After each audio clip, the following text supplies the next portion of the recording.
ഞാൻ കുറച്ച് easy to handle ആണെന്ന് തോന്നിയിട്ടുണ്ട്. അതായിരിക്കും മേ ബി എൻ്റെ ഗുഡ് ക്വാളിറ്റി. ഞാനത് 100% യോജിക്കുന്നു കുട്ടിയുടെ താങ്ക് യു. ആൻഡ് ഇഷ്ടമില്ലാത്ത quality I don't think there is any ഇഷ്ടമില്ലാത്ത quality in me as an actor. Because എനിക്ക് എന്ത് തരത്തിലുള്ള അതെൻ്റെ മറ്റേ അഹങ്കാരം മൂഡിൽ പറയില്ല കേട്ടോ. ബിക്കോസ് എനിക്കറിയാം എനിക്കൊരു പൊട്ടൻഷ്യൽ ഉണ്ട്, അതിനുവേണ്ടി ഞാൻ എൻ്റെ എത്ര പെർസെൻറ്റേജ് ഞാൻ കൊടുക്കും, എനിക്ക് ആ വില്ലിംഗ് ഉണ്ട്, എനിക്ക് ഭയങ്കര ഇഷ്ടമുള്ളൊരു മേഖലയുമാണ്. അപ്പം എനിക്ക് maybe if you as body ശ്രദ്ധിക്കുന്നില്ലായിരിക്കും, മറ്റേ വർക്കൗട്ട് ഡയറ്റ് ഇതൊക്കെ അത്രയും ബാക്കിയുള്ളവരെ പോലെ അങ്ങനെ ഫിറ്റ്നസ് പിടിക്കുന്നില്ല എന്നുള്ളതായിരിക്കാം മേ ബി.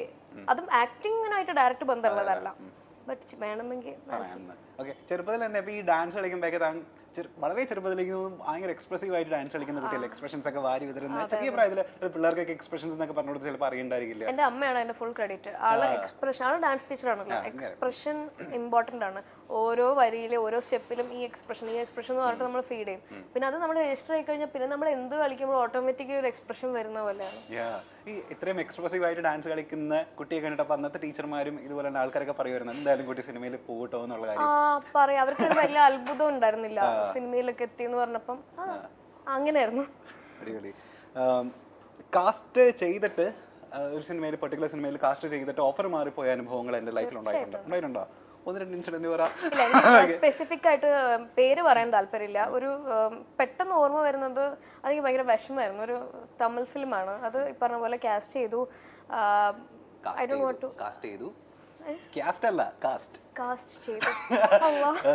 ശരി, അവരെന്നെ കാസ്റ്റ് ചെയ്തു. എന്നിട്ട് ഒരു ഓഡീഷൻ പോലെ ഉണ്ടായിരുന്നു. ഓഡീഷൻ എന്ന് പറയാൻ പറ്റില്ല, ഒരു 1 ഡേ ഷൂട്ട്. ഒരു അത്യാവശ്യം അതിന്റെ DOPയും എല്ലാവരും ഒക്കെ ഉണ്ടായിട്ടുള്ള ഒരു ഡേ ഫുള്ളും ഒരു ഷൂട്ട് ഉണ്ടായിരുന്നു. അത്രയും ട്രയൽ കൊടുത്തു. ഹീറോയിൻ ഓറിയന്റഡ് പരിപാടിയായിരുന്നു. അതിന് ഫുൾ ഡേ ഷൂട്ട് കഴിഞ്ഞു. എല്ലാവരും ക്ലാപ്പൊക്കെ ചെയ്തിട്ടാണ് അവിടെ നിന്ന് എന്നെ പറഞ്ഞു വിട്ടത്. എനിക്ക് ഡയറ്റൊക്കെ തന്നു. 10 കിലോ ഒക്കെ കുറയ്ക്കണം എന്നൊക്കെ പറഞ്ഞിട്ട് ഭയങ്കര ഡയറ്റും. എനിക്കൊരു അവർ തന്നെ ഒരു വർക്കൗട്ട് ചെയ്യാൻ വേണ്ടിയിട്ടൊരു ട്രെയിനറിനെയൊക്കെ ആക്കി തന്നു. ഭയങ്കര കഷ്ടപ്പെട്ട് ഞാൻ വർക്കൗട്ട് ചെയ്തു. പട്ടിണി എന്നൊക്കെ പറഞ്ഞുകൊണ്ടല്ലോ ഞാൻ ഫ്ലാറ്റിന് ചുറ്റും കിടന്ന് രാവിലെ ഓടുന്നു. പ്രായം ഭയങ്കര കുറവാണ്. 11th or 12th ആ വിശുദ്ധനൊക്കെ കഴിഞ്ഞൊരു നിൽക്കുന്ന ടൈമാണ്. ഓടുന്നു. ഞാൻ എങ്ങനെയൊക്കെയോ എൻ്റെ ഒരു 10 കിലോ കുറച്ചു. ഇവർ വിളിക്കുന്നില്ല. കുറേ നേരം കഴിഞ്ഞിട്ട് നമുക്ക് ഇവരെ കോൺടാക്ട് ചെയ്യാനൊരു ഇതുമില്ല. പിന്നെ ഈ മാനേജർ വഴി കണക്ട് ചെയ്തപ്പോൾ അവർ ഷൂട്ട് അല്ല, മാനേജർ വഴിയല്ല, വേറൊരു ആക്ടർ പരിചയമുണ്ട് അതിനകത്ത് അഭിനയിക്കുന്നത്. ഷൂട്ട് തുടങ്ങി പടം. അപ്പം എന്താ പറയാതിരുന്നത്? അതിനെനിക്ക് റീസൺ ഇല്ല. അവർക്ക് I don't know what ever the reason. But എൻ്റെ വെച്ചാൽ അവർ പറയായിരുന്നു. അല്ലെങ്കിൽ ഞാനതിന് എഫേർട്ട് ഇട്ട് നമ്മൾ രാത്രിയും രാവിലെയും ഒക്കെ കിടന്ന് വർക്കൗട്ടും പട്ടിണിയും ഭയങ്കരമായിട്ട് കരഞ്ഞു. ആ പടം റിലീസായി. അത്ര നന്നായിട്ട് വർക്ക് ആയിട്ടില്ല. ബട്ട് അങ്ങനെയുള്ള അനുഭവങ്ങൾ എന്തായാലും ഉണ്ടായിട്ടുണ്ട്. അനുഭവങ്ങളേ ഉള്ളൂ. ഓക്കെ. നമ്മള് ഷാരൻ സോയ ഇന്റർവ്യൂന്ന് സെർച്ച് ചെയ്യുമ്പോൾ തന്നെ അതിൽ താഴെ വരുന്ന കുറച്ച് കമന്റ്സ് അല്ലടോ, സജഷൻസ് ഉണ്ട്. അതിൽ ഒരു സജഷനാ ഷാലു ട്രോൾ, ഷാലിൻ സോയ ട്രോൾസ് എന്ന് പറയുന്നത്. സ്വന്തമായിട്ട് ട്രോള് കണ്ടിട്ടേ നമ്മൾ തന്നെ ട്രോൾ ചെയ്യപ്പെട്ടതിൽ ഏറ്റവും ഇഷ്ടപ്പെട്ട ട്രോൾ ഏതാ? അല്ലെങ്കിൽ ഒരുപാട് എൻജോയ് ചെയ്ത ട്രോൾ അങ്ങനെ ഏതെങ്കിലും ട്രോൾ? ഞാൻ ഈ പറഞ്ഞ പോലെ എന്റെ എല്ലാ ട്രോളും ഫുഡ് റിലേറ്റഡ് ആണ്. അത് തന്നെ എനിക്ക് കോമഡി. ഞാൻ ഭക്ഷണത്തിനെ സംബന്ധിച്ച് അതിൽ പറഞ്ഞിട്ടുണ്ടെങ്കിലോ അതെങ്ങനെയൊക്കെ ട്രോൾ ആയി വന്നിട്ടുണ്ട്. പിന്നെ ആ മട്ടൺ കിട്ടിയില്ല, അതും ട്രോൾ. എല്ലാം ഫുഡ് റിലേറ്റഡ് ആയിട്ടുള്ള കാര്യങ്ങളൊക്കെ ട്രോൾ വന്നിട്ടുള്ളത്. അതെന്താണെന്ന് അറിയില്ല. ഞാൻ ഈ നമ്മൾ പെട്ടെന്ന് ഒരു ഭക്ഷണത്തിന്റെ കാര്യം പറയുമ്പോൾ ഞാൻ ഭയങ്കര പാഷനേറ്റ് ആയിട്ട് ഇങ്ങനെയൊക്കെ സംസാരിക്കും. അതൊക്കെ ട്രോൾ വന്നപ്പോൾ എനിക്ക് തോന്നി അത്രയും പാഷനേറ്റ് ആയിട്ട് സംസാരിക്കണ്ട. അതുള്ളൂ, കുഴപ്പമില്ല. ഹെൽത്തി ട്രോൾസേ വന്നിട്ടുള്ളൂ ഇതുവരെ. ഓക്കെ. അങ്ങനെയാണെന്നുണ്ടെങ്കിൽ ട്രാവലിംഗ്, ഫുഡിങ്, ഡാൻസിങ് സ്കിപ്പ് ചെയ്യാൻ ഏറ്റവും എളുപ്പം ഏതാ ഇതില്? എന്ത് ചെയ്യാൻ വേണ്ടി? Travelling, fooding, dancing. സ്കിപ്പ് ചെയ്യാനോ? സ്കിപ്പ് ചെയ്യാൻ വേണ്ടെന്ന് വെക്കാനോ? മൂന്നും ഭയങ്കര ഇമ്പോർട്ടന്റ് ആണെന്ന് ഞാൻ വിശ്വസിക്കുന്നത്. ഉറപ്പായിട്ടും മൂന്നും ഭയങ്കര ഇമ്പോർട്ടന്റ് ആണ്. പക്ഷെ സ്കിപ്പ് ചെയ്യാൻ വേണ്ടിയിട്ട് ഫുഡ് എന്തായാലും ഇമ്പോർട്ടൻ്റ് ആണ്. അതുകൂടെ മാറ്റി വെച്ചു. പിന്നെ ഡാൻസിങ് ആൻഡ് ട്രാവലിംഗ്. ഡാൻസ് ആണ് എന്നെ ഇവിടെ കൊണ്ടെത്തിച്ചത്. അതിന് ഞാൻ മാറ്റില്ല. So I will skip travelling.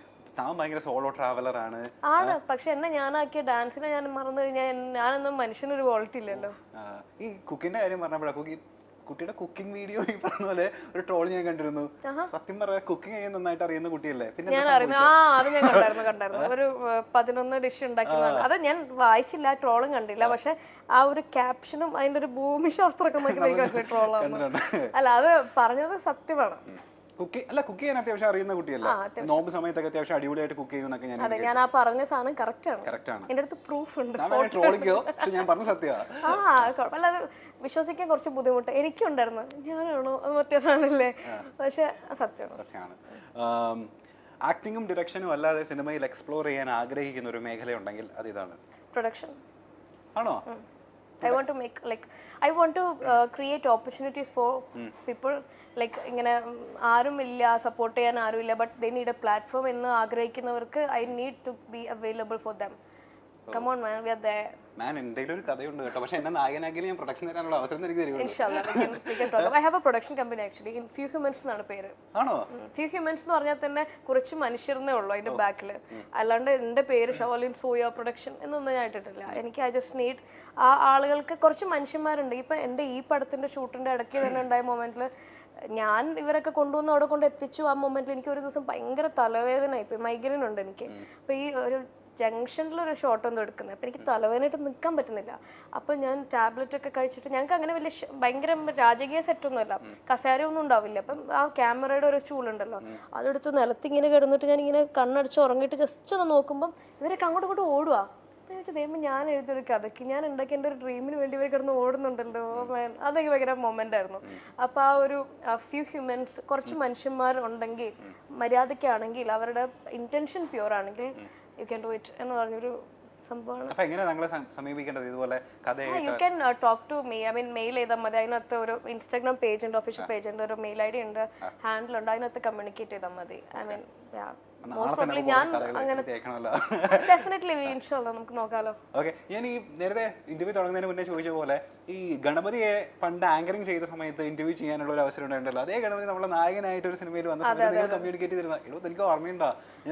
ഇല്ലില്ല, അതൊന്നും സംസാരിച്ചിട്ടൊന്നുമില്ല. ആക്ച്വലി മല്ലു സിംഗിന്റെ ഷൂട്ടില് ഞങ്ങൾ ലാസ്റ്റ് ഡേയിലാണ് സംസാരിക്കുന്നത് തന്നെ മര്യാദക്ക്. ഹായ് അങ്ങനെയായിരുന്നു. ഇപ്പൊ ഹീസ് മൈ ഗുഡ് ഫ്രണ്ട്. ഞാൻ ആക്ച്വലി ഈ വിഷുവിന് ഗണുവിന്റെ വീട്ടിലാണ്. ഗണുവിന്റെ അമ്മയൊക്കെ ആയിട്ട് എനിക്ക് ഭയങ്കര ഇഷ്ടമാണ് ആന്റീനെ. അപ്പം അവിടെ ആന്റീൻ്റെ അടുത്തൊക്കെ പോയിട്ടുണ്ടായിരുന്നു. പക്ഷെ എനിക്ക് ഇത് അത്ര ഓർമ്മയില്ല. എന്റെ മമ്മി പറയായിരുന്നു ഇങ്ങനെ ഒരു സംഭവം ഉണ്ടായിട്ടുണ്ട് പണ്ട്. അത് ഞങ്ങൾ സംസാരിച്ചിട്ടേ ഇല്ല. പിന്നെ എനിക്ക് അറിയില്ല അവന് ഓർമ്മയുണ്ടോന്ന്. ഗണപതിക്കും എനിക്ക് തോന്നുന്നു നമുക്ക് എല്ലാവർക്കും സെയിം ഏജ് തന്നെയാണ്. ഒരുപാട് സന്തോഷം ഇതുപോലെ അടുത്തിരുന്ന് സംസാരിക്കാൻ പറ്റിയതിൽ. പ്രായം ചെറുതാണെന്നുണ്ടെങ്കിലും എനിക്കറിയാം കുട്ടിയുടെ കാഴ്ചപ്പാടും നീ പറയുന്ന പോലെ സെൻസ് ഓഫ് ഹ്യൂമറും സെൻസിബിലിറ്റിയും വളരെ കൂടുതലാണ്. പ്രൊനൗൺസിയേഷൻ കറക്റ്റ് ആണെന്ന് വിചാരിക്കുന്നു. പിന്നെ പ്രൊനൗൺസിയേഷൻ എനിക്ക് അറിയായിരുന്നു ഇത് പറയുന്നത്. പ്രൊനൗൺസിയേഷൻ ഇടയ്ക്ക് ഞാൻ ഉച്ചാരണം ശരിയല്ല എന്ന് തോന്നുന്നു അല്ലേ? അല്ലല്ല, ഞാൻ വെറുതെ ഇറിറ്റേറ്റ് ചെയ്യാൻ വേണ്ടിയിട്ട് ചുമ്മാ ഒരു ഫൺ ക്രിയേറ്റ് ചെയ്യാൻ വേണ്ടിയിട്ട് മാത്രം ഭയങ്കരമായിട്ട് ക്രിയേറ്റ് ആയി. പ്രൊനൗൺസിയേഷൻ ഒന്ന് ശ്രദ്ധിക്കാൻ വേണ്ട. എന്റെ പ്രൊനൗൺസിയേഷനിൽ ഒരുപാട് മിസ്റ്റേക്ക് വരാറുണ്ട്.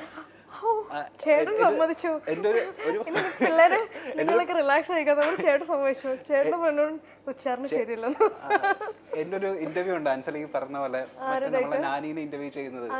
നാനി ഇല്ലേ, നാനി നമ്മളെ തെലുങ്ക് ആക്ടർ നാനീനെ ഇന്റർവ്യൂ ചെയ്യുന്ന ഒരു എപ്പിസോഡ് ഉണ്ട്. അത് കണ്ടാൽ മതി. എന്റെ ഇംഗ്ലീഷിലെ വാക്ചാതുര്യം എത്ര മാത്രമാണെന്ന് മനസ്സിലാവും. സംസാരിച്ചോ? അയാൾ നന്നായിട്ട് സംസാരിച്ചു. പക്ഷെ പുള്ളിയുടെ അടുത്തിരുന്ന സമയത്ത് നമുക്ക് ഉള്ള ഇംഗ്ലീഷും കൂടെ വരുന്നില്ല. അതെന്താന്നറിയാം, അത് ഞാൻ പറഞ്ഞുതരാം. അത് ഇങ്ങനെയുള്ള ഒരു 85% ആളുകൾ നമ്മുടെ കേരളത്തിലുണ്ട്, നമ്മളെ സംസാരിക്കാൻ വിടാത്ത, അല്ലെങ്കിൽ നമ്മൾ പറയുന്നതിന്റെ കണ്ടന്റ് കേൾക്കാതെ അതിനകത്തുള്ള പ്രശ്നങ്ങൾ മാത്രം. അപ്പൊ ഇങ്ങനെ ഒരാള് അങ്ങനെയുള്ള ആളാണെന്നുള്ള അവയർ നമുക്ക് കിട്ടിക്കഴിയുമ്പോൾ നമ്മൾ ഓട്ടോമാറ്റിക്കലി ടെൻഷൻ ആവും, വേർക്കാൻ തുടങ്ങും. അങ്ങനെയുള്ള കുറെ പ്രശ്നങ്ങൾ നമുക്കുണ്ടാവും. ഈ തെണ്ടുകളെ മറികടന്നാൽ നമ്മൾ ജീവിതത്തിൽ ഇങ്ങനെയുള്ള കുറച്ച് ഏരിയയിൽ confidently no I mean just kidding but kind of truth